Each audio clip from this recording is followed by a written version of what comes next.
I feel like I've had like two peaks in my career in 2014. Well, 2013, 2014, and also in 2019. And in those years, I was very different, um, in terms of my strengths. Specifically in 2019, I benefited a lot from opening preparation. I'm sorry. I don't want to rule or conquer anyone. Let's take a deeper dive by looking at two of the world champions' classical victories over Anish Giri this year alone. In this position, White has already achieved a slight edge in the form of this isolated queen's pawn, but Anish Giri knows his stuff. I know this variation extremely well. And finds the best move here, queen to b6. In playing in this way, he offers the world champion the possibility to capture the pawn on d5, and sure enough, Magnus obliges after capturing on f6, bishop takes f6, and now knight takes pawn on d5. But this is not a problem yet. After bishop takes knight, queen takes bishop, black is in time to recover their pawn with queen takes b2. And at first glance, it looks as though black is doing very well because he has a double threat. The major threat is to win this bishop for free on e2, but the secondary threat is to capture the rook on a1, after which rook takes rook and bishop takes rook would leave black up two rooks for a queen, which in general is considered to be favoring the side with the two rooks. Also, we remember that queen, two rooks for the queen should be a good idea, right? Yes, This, however, is where we see the world champion's incredible preparation. He played the move bishop to c4 and gave Anish the possibility of capturing on a1. As it turns out, the better move was to reject this possibility and play the very hard to find queen to a3, activating the threat from the bishop against the rook. Anish, however, did not go for this, and he took the bait and captured on a1. After rook takes a1, bishop takes a1, in fact, this position is much better for white. And the reason is because of this incredible move, pawn to g4. Magnus's preparation extends outwards from this position, from move 18, and no doubt Magnus understood just how strong this position was and had caught one of the greatest theoreticians in the world. What is the idea behind g4? Well, we will see now over the coming moves. Black played rook to e8 and white played h4. And the idea starts to reveal itself. The pressure against f7 because of white's unopposed light squared bishop makes it extremely difficult to defend against the threat of bringing additional attackers onto the g6 point. Black tried to do so with rook to e7. There came g5, h takes g5, and suddenly a change in direction. Black had no choice but to capture in order to prevent the threat of pawn to g6, but after capturing comes knight takes g5. The problem for Anish is that suddenly white has a second devastating threat. Queen to f5 is coming, and with it, queen to h7 checkmate. Black hurried back with the bishop to f6 in order to kill off the knight on g5, but after queen f5, bishop takes g5, now h takes g5, renews the threat of g6. Incredible preparation from the world champion. We're at move 23, and no doubt that all of this was already understood in preparations at home. Black went rook to e5, the queen dropped back to f4, rook to c5, and finally white crashed through with g6. And the rest of the game was simple converting technique from Magnus Carlsen. Black tried knight e5, pawn takes f7, knight takes f7. White maintains the pin, black is completely paralyzed, and now moves in with the queen to scoop up the pawns on the queen side.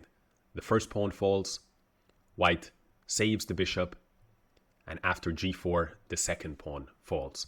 Suddenly, white has a queen and two pawns against the rook, and that is an overwhelming material advantage.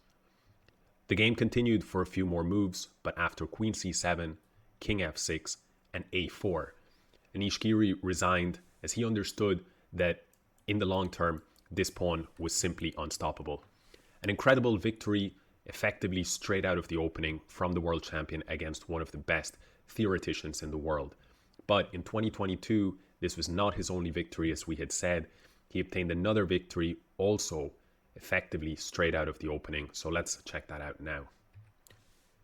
This is the position arrived at after 14 moves in the game played in Tata Steel at the beginning of this year between Magnus Carlsen, again with the white pieces, against Anish Giri.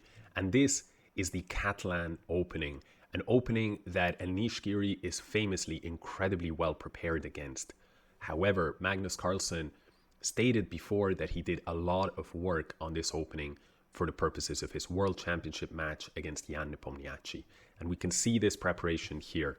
White's queen is under fire, and after the move queen to b3, it's Anish who comes out with a novelty, a move that has never been played before, and he plays queen to d5. Short answer is these days it's all about surprising your opponent and taking it into position where you have more knowledge. This move immediately puts Anish onto the back foot and makes a positional player like Anish feel very uncomfortable. Black tries queen takes rook. There is no other option since the knight must be defended, and now comes knight to e5. White attacks the queen and forces black to play queen b5 in order to keep the defense. And of course, with less material than black, white has no interest in getting the queens off the board. Queen plays out to c2, and in this position here, we see again the power of the preparation of the world champion. Here, if we look at the position with the computer engines, in fact, it is a draw, but only if black finds an incredible sequence. Black here needed to find knight to b6, which is an incredibly difficult move to play because it gives up the pawn on b7. And at the same time, not only is your rook attacked on a8, but bishop to c6 is coming with a double attack on the rook and queen. The idea, however, is that this bishop on a3 is not defended, and black has the move knight to c4, targeting the bishop and also targeting the other bishop on b7. This would have forced Magnus to play bishop takes a8, and after knight takes a3, queen would have had to go to c6 in order to safeguard the bishop, but black would then be able to capture the pawn on e2.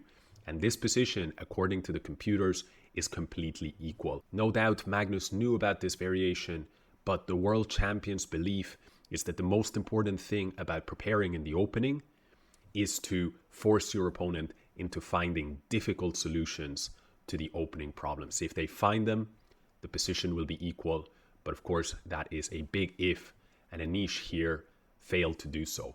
If we go back to the original position, Anish here played the much more natural knight to d5, looking to shut down the influence of white's strong light-squared bishop.